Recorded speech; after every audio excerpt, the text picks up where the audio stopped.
What's up guys? In today's video, I'm going to teach you how to use sockets in C. You're going to see that it's a little bit more complex than using them in Python. But yeah, it is what it is. But I like it and yeah, let's start.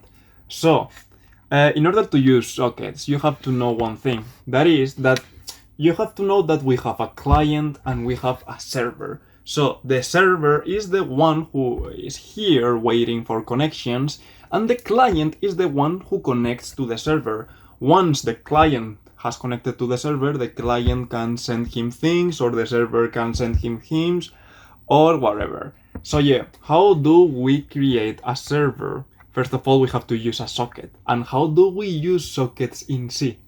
As you can see here, we have to use this first function, which is called socket. With this function, you are going to create a socket. And yeah, Kevin, how do you know that you have to use this function? And also, how do you know that you have to use these libraries in order to import that function? Of course, I know it because you have to use, let me delete all these terminals, because I use the man thing of Ubuntu. So for example, if we put here man socket, you are going to see all the information related with the socket function.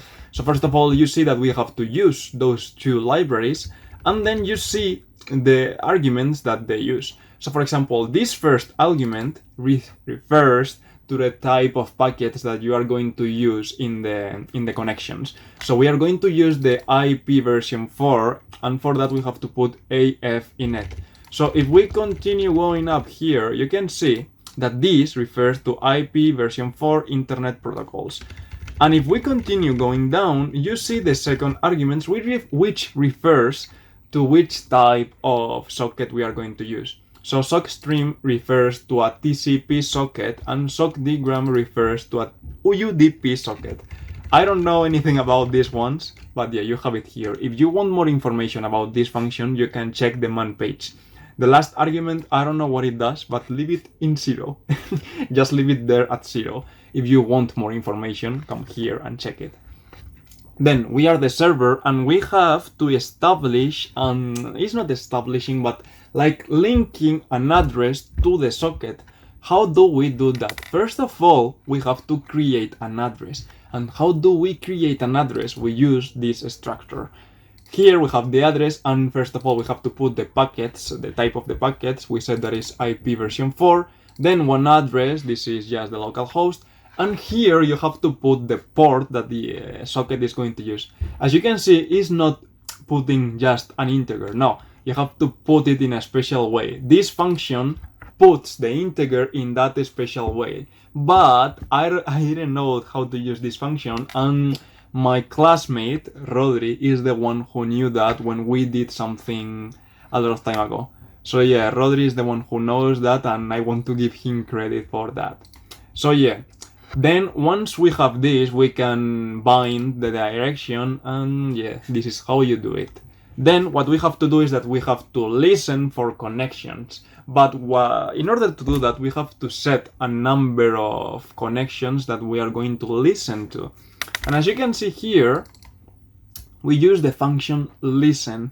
And what does this function do? First of all, I forgot to tell you that this socket function returns a file descriptor, which is used here in the bind function and also used here in the listen function.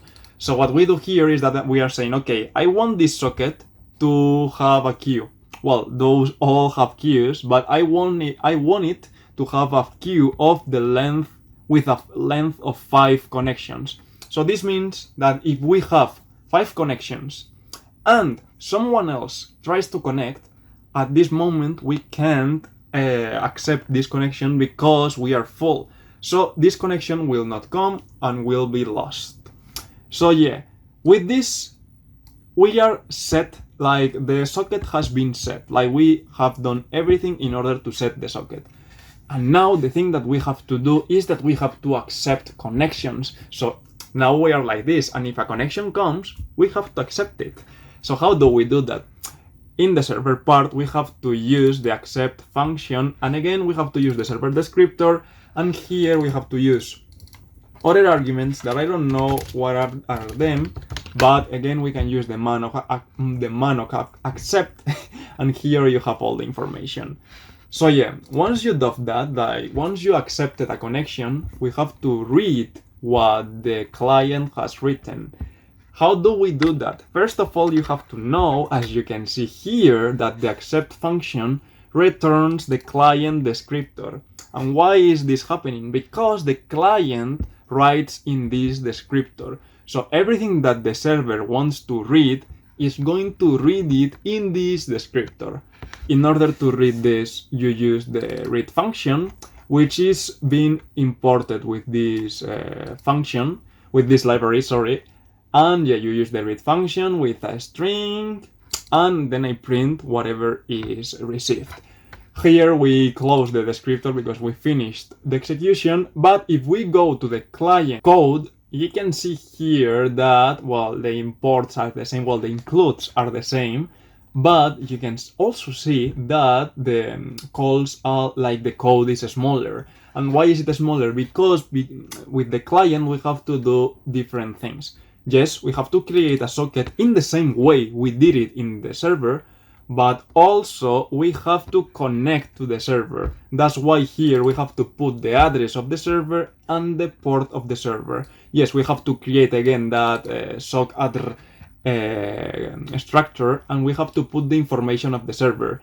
So we connect, but in this case we have to put our descriptor, the client descriptor, and then the address of the server. Once we done that, we connected to the server, and then we can start sending him things with the write function and writing in the client's descriptor. But you have to know one thing, that the accept function blocks the server. So once the server receives a connection, it will unblock. So once the client connects, the server will be unblocked. Then the read function also blocks the server, and once the client writes, the server will be unblocked. But yeah, if you want to change that, I think that you can, but you can check that in the man page. So let's try to execute all this, and for that what we have to do is that we have to compile, and well, in order to compile we put gcc -o. Let's put the name server and server.c, like I already have it, but it's in this way. Here we would put client, and here we would put client. So we have to execute first the server, and as you can see, now the server is waiting for a connection, and yeah, it's blocked here in this function. So if we go to another terminal and we execute the client, let's execute the client. If we go back now to the server, we see that someone connected. I'm looking for a message. The server process has been unblocked here, and now is blocked here because it printed this. Then if we type something here like ada, and we check now the server, we can see that the message is there, and also that the execution was done. So this is everything for sockets in C. It's a little bit long, and yeah, if you understood, give it a like, share, subscribe, and see you in the next one.